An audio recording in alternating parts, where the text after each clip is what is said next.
North Americans are not a people of the siesta. There is a tendency to associate afternoon naps with laziness and non-productivity. Latin Americans and some in European cultures take a different view. In Mexico and Greece, for example, it is customary in close businesses between noon and about 4 p.m. siesta time.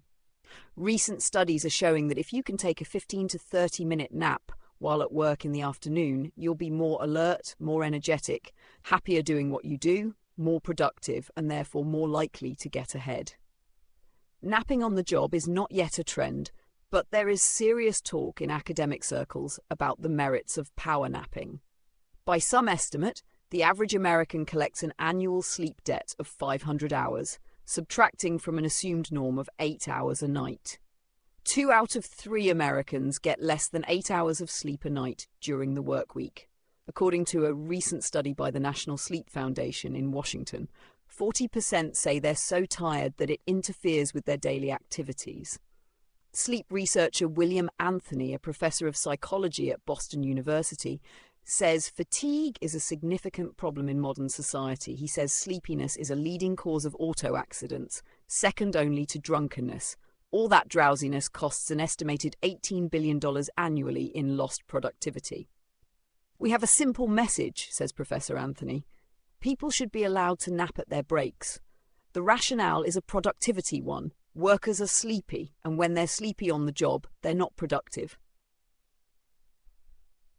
Some companies are encouraging sleep at work, primarily for safety.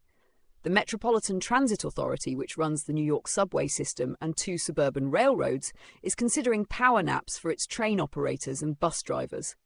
Another railway has started letting its train operators take nap breaks of up to 45 minutes, but only when trains are stopped at designated spots off the main lines and dispatchers have been notified.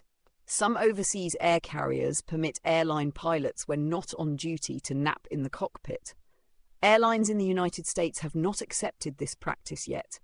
According to the Encyclopedia of Sleep and Dreaming, there is a biologically based tendency to fall asleep in mid-afternoon, just as there is a tendency to fall asleep at night. Moreover, if sleep the night before is reduced or disturbed for any reason, a nap the subsequent afternoon is not only more likely to occur, but it can also relieve sleepiness and increase alertness. The nap zone, documented in numerous studies, is typically between noon and 3 p.m.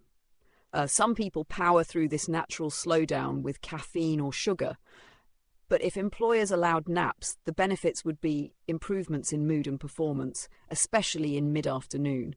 Workers would concentrate better and persevere in tasks longer. Workers commonly sneak naps even without permission, but some companies have begun encouraging naps as part of their policies on boosting production. One US distributor is opening a 2,000 square foot nap facility that provides beds for up to 20 of its 225 workers at a time. A company in Japan sets up tents in business offices, provides eye shades and earplugs, and encourages employees to snooze in the middle of the workday. According to Professor Anthony, you're not going to see napping at traditional types of operations, but in 21st century style operations, this isn't going to be a perk. It's going to have more to do with productivity. Smart employers are understanding that their employees need rest to do their best.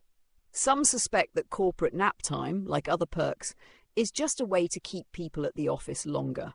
On the other hand, growing flexibility in hours for some workers is allowing nap times to become more common.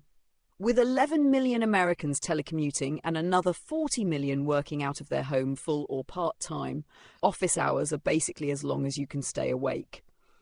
One thing is sure, longer commutes, more intense, stressful workday, and higher production demands are taking a toll. So with Americans sleeping less and working longer hours, some employers are warming up to the idea that a little nap in the middle of the day can be good for business.